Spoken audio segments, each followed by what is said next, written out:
नमस्कार दोस्तों।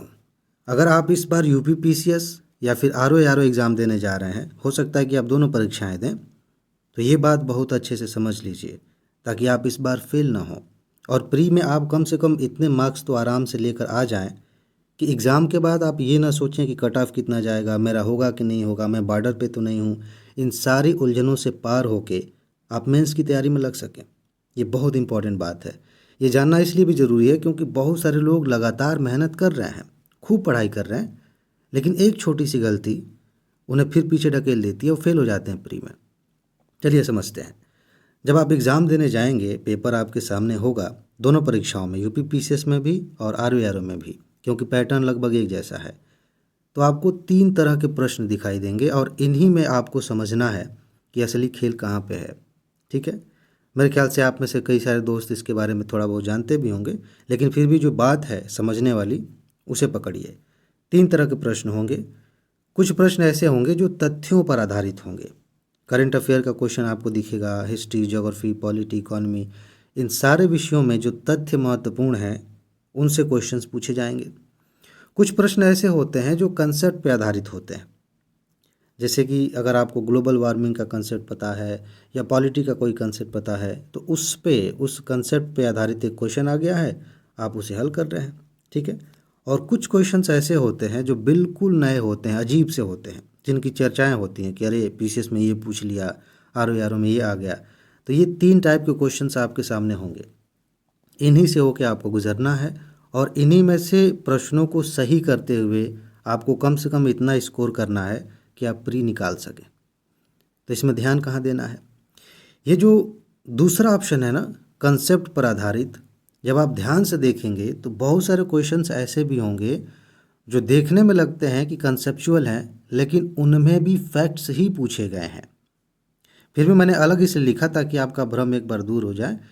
देखने में लगता है कि अरे हाँ, ये कंसेप्ट मैंने पढ़ा था, उसी पे आ गया, लेकिन कायदे से अगर आप देखें, ऑप्शंस को देखें और जो क्वेश्चन पूछा गया उसकी पहली लाइन देखें, तो आपको समझ में आएगा कि अगर इस कंसेप्ट से संबंधित तथ्य नहीं पता है तो ये क्वेश्चन गलत हो जाएगा या फिर नहीं कर पाएंगे।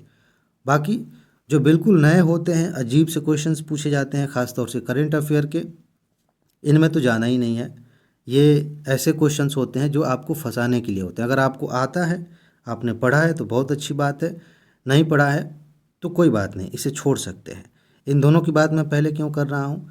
क्योंकि अगर इन दोनों को हम मिला दें, कंसेप्चुअल क्वेश्चंस और जो बिल्कुल नए हैं, अजीब टाइप के क्वेश्चंस हैं, इन दोनों को मिला दें तो ये 10% भी नहीं होते। यानी कि 100 क्वेश्चन अगर पूछे गए हैं एग्जाम्पल के तौर पे, तो उनमें 15-20 क्वेश्चन तो भूल ही जाइए, 10 प्रश्न भी ऐसे नहीं होते जिनको आप देख के कहें कि ये शुद्ध रूप से कंसेप्ट पे आधारित है या फिर ये बिल्कुल अजीब सा है, पता नहीं कहाँ से पूछ लिया गया है। ज़्यादातर जो प्रश्न हैं, 90% क्वेश्चन ऐसे हैं जो तथ्यों पर आधारित हैं। करेंट अफेयर में भी तथ्य, बाकी सब्जेक्ट्स में भी तथ्य, सीधे सीधे आपसे तथ्य पूछे जा रहे हैं घुमा फिरा के। जो स्टेटमेंट वाले क्वेश्चंस होते हैं उसमें भी आप देखेंगे तथ्य ही पूछा गया है। ये बात मैं आपको क्यों बता रहा हूँ? इसलिए बता रहा हूँ क्योंकि बहुत सारे लोग यूपीपीसीएस या फिर आरओ की तैयारी कर रहे हैं, लेकिन जब स्ट्रेटजी की बात आती है तो वो यूपीएससी के टॉपर्स की बातें अप्लाई करना चाहते हैं इस पर। जो यूपीएससी के लिए पढ़ाते हैं, स्पेशली यूपीएससी की बात जब होती है तो हम क्या कहते हैं कि आप कंसेप्ट पढ़िए। मैं भी कहता हूँ कंसेप्ट समझना ज़रूरी है, लेकिन आपको ये कंसेप्ट पहले समझना है कि जिस एग्ज़ाम को आप देने जा रहे हैं उसमें कितना काम आएगा। निश्चित रूप से आपने कंसेप्ट पढ़ा है, अभी तक पढ़ना चाहिए, तभी आपको तथ्य भी समझ में आएंगे। लेकिन ये बात ध्यान रखिए कि जिस परीक्षा को आप देने जा रहे हैं उसमें तथ्य सबसे ज़्यादा पूछे जाएंगे। तो इस समय जो समय बचा हुआ है, जब आप रिवीजन कर रहे हैं, चाहे कोई भी विषय उठाएं, तो उस विषय के कंसेप्ट को समझने पर ज़्यादा जोर मत दीजिए, क्योंकि बेसिक चीज़ आपने समझ ली है। कोई बात अभी तक समझ में नहीं आई है तो एक बार थोड़ा ठहर के समझ लीजिए, लेकिन रिवीजन के पर्सपेक्टिव से जब आप देखेंगे चीज़ों को तो आप तथ्यों को पकड़िए। और एक बात तो मैं बार बार आपको दिखा रहा हूँ, बार बार सबूत दिखा रहा हूँ कि कुछ तथ्य ऐसे हैं जहाँ से बार बार प्रश्न पूछे जा रहे हैं, घुमा फिरा के वही तथ्य पूछे जा रहे हैं यूपीपीसीएस में। मैंने आपको सबूत दिखाया, 2022 में 77 क्वेश्चन यहीं से पूछे गए, कुछ ही घंटों में आप पढ़ सकते हैं। 2023 में 78 क्वेश्चन आए, आरओ में 100 से ज़्यादा क्वेश्चन आए थे। तो ये कुछ तथ्य ऐसे हैं जो बार बार रिपीट किए जा रहे हैं। उनकी नोट्स चाहें तो आप ले सकते हैं, आपके लिए स्पेशल अभी हमने व्यवस्था बनाई है कि सिर्फ यूपीपीसीएस या आरओ के लिए आप नोट लेना चाहें तो अलग से ले सकते हैं। उसे ले लीजिए, उसे पढ़िए, एक दिन में आप कई कई बार रिवाइज कर लेंगे।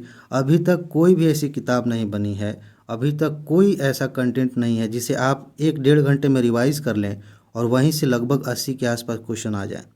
ऐसा कुछ नहीं है। तो आप इसका लाभ ले सकते हैं। उसके लिए क्या करना है, इसी वीडियो के कमेंट में जाइए, वहाँ पे लिंक है, सारी जानकारी आपको मिल जाएगी, आप नोट ले लेंगे। और साथ ही साथ दोनों परीक्षाओं के लिए टेस्ट सीरीज़ भी आपको दी जा रही है उसी के साथ साथ। बहुत मज़ा आएगा। एक तरफ आपने तथ्य पढ़ा, उसके बाद से उसी पर आधारित आपने टेस्ट दिया, आपकी तैयारी बहुत शानदार हो जाएगी। तो इसमें बस इतना ही बताना था। अपना ख्याल रखिए, खुश रहिए, मस्त रहिए, मुस्कुराते रहिए, जल्दी से सफल होइए और ज़िंदगी को एंजॉय कीजिए। आगे मिलते हैं। नमस्कार।